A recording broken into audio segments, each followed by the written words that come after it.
Assalamualaikum warahmatullahi wabarakatuh. Kami mahasiswa dari Stikes Guna Bangsa Yogyakarta jurusan D3 Teknologi Bank Darah ingin menjelaskan tentang fresh frozen plasma.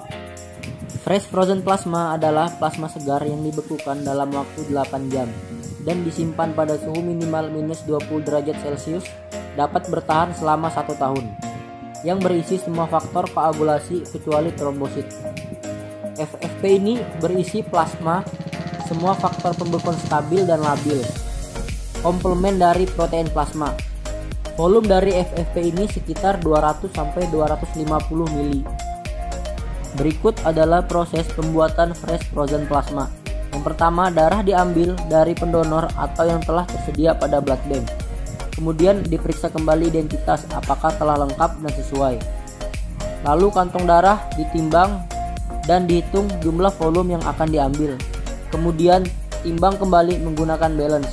Apabila sudah ditimbang menggunakan balance, masukkan ke dalam sentrifuge. Lalu putar dengan kecepatan 3400 rpm selama 12 menit pada suhu 2-4 derajat Celcius. Apabila pemutaran telah selesai, angkat secara perlahan.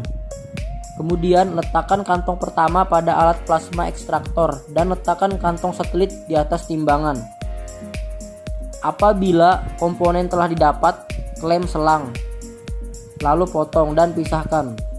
Dan kemudian plasma atau FFP diletakkan pada blood bank dengan suhu minus 30 derajat Celcius.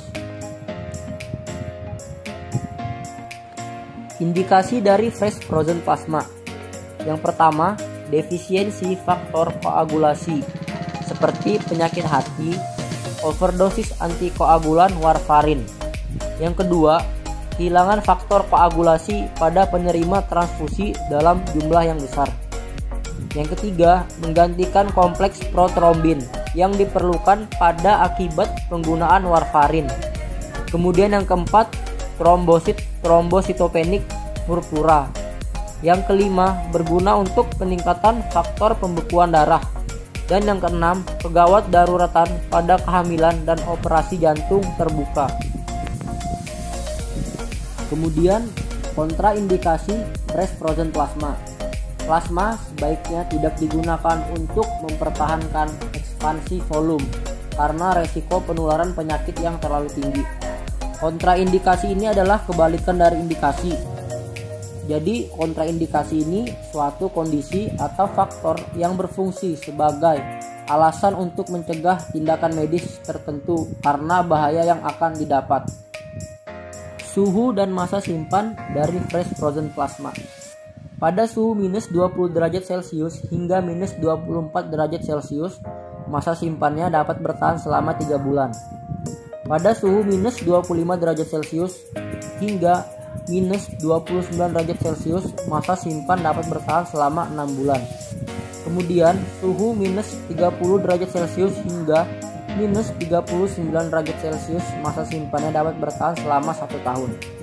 Pada suhu minus 40 derajat Celcius hingga minus 64 derajat Celcius, masa simpan dapat bertahan selama 2 tahun.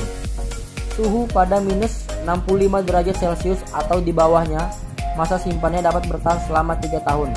Dan transportasi pada suhu di bawah minus 25 derajat Celcius.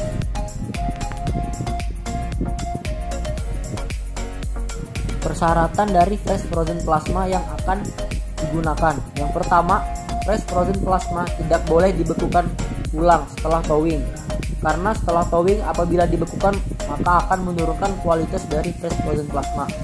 Yang kedua, setelah dibekukan, FFP atau fresh frozen plasma harus ditangani dengan hati-hati untuk mencegah keretakan pada kantong darah ataupun selangnya.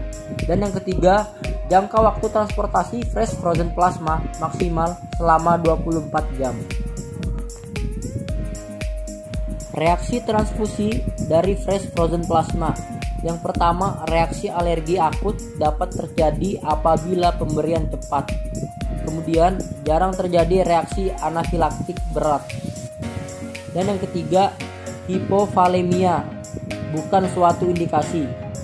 Hipovolemia adalah kondisi saat kadar bagian cair dari darah atau plasma terlalu rendah. Penyebab hipovolemia meliputi muntah, diare, dan perdarahan yang berlebihan dan dapat menyebabkan shock. Kemudian sistem ABO kompatibel untuk menghindari risiko hemolisis. Lalu diberikan segera setelah towing dengan alat transfusi darah standar, dan faktor koagulasi labil cepat terdegradasi diberikan maksimal 30 menit setelah towing. Sekian penjelasan kami dari kelompok 2 tentang fresh frozen plasma. Semoga yang kami jelaskan dapat bermanfaat bagi teman-teman semua. Sekian dan terima kasih.